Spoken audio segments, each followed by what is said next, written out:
or with an ailing, late-sleeping spouse.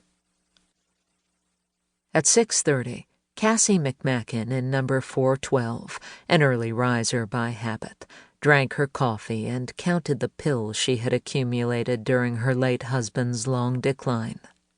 There were relaxants that had unsuccessfully addressed his night roaming, plus several versions of painkillers prescribed after 2 falls and some broken ribs, and so dizzy-making for Neil that he started giving them wary sidelong looks whenever she urged one on him, and it soon became clear that nothing was better than something.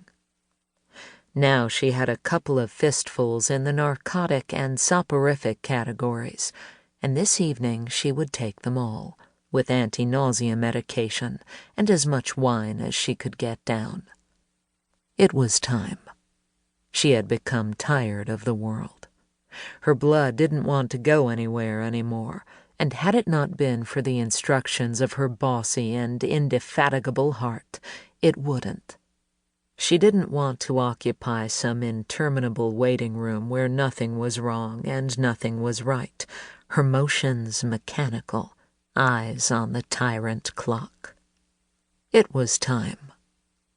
At 87, she was fine-boned and straight-backed, and she tended to wear interesting clothes, like the silk robe she'd thrown on over her nightgown, a shimmering gold-toned garment with bat-wing sleeves. Her silver hair framed her face in a short page boy. The red lipstick and frank black eyebrows of her earlier days had muted to softer shades, but it was a face that echoed unusual beauty still.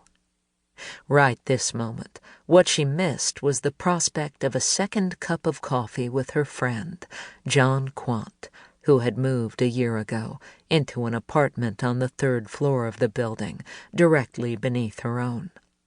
Soon after they met, they had progressed from polite greetings to longer conversations, to morning coffee, to dinner in Cassie's apartment every week or so, with candles and maybe a TV movie with dessert.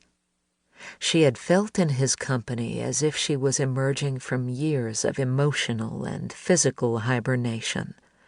Her happiness shocked her. She liked his looks, tall and sharp-shouldered, his eyes an inquiring blue. And she liked his wit, his laughter, and his combination of irreverence and courtliness. Eventually, she had felt between them a tacit acknowledgment of an alliance that could only be called romantic, in the sense that it fanned outward into whatever futures they would be granted, and it shimmered with excitement in that space. And then, 4 weeks ago, there had been a sharp knock on her door, and he told her he was moving back to the little town up north where he had been a boy. For the first time since she had known him, he seemed evasive. He said only that Pheasant Run was not a good fit for him anymore, that he didn't like the feel of the place, and he particularly didn't like the new on-site manager, Herbie Bonebright. He told her he didn't feel he had a choice. He wouldn't look at her straight on. He had closed and locked the door to himself. And he was gone in a blink. She'd heard not another word from him, and knew she wouldn't. All she could do was add him to her list of those who'd left. John Quant, and before him her only child, and her husband of 6 decades.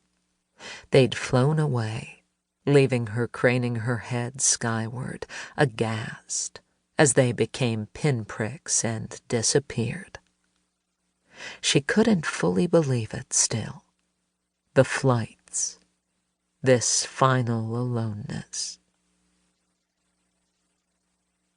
Down the hall in number 406, Viola Six breathed out the blue vapors of a receding dream. "It is near," the walls whispered.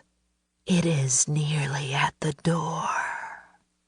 In the dream, a man in a suit had approached her from a distance, requesting payment in full, yanking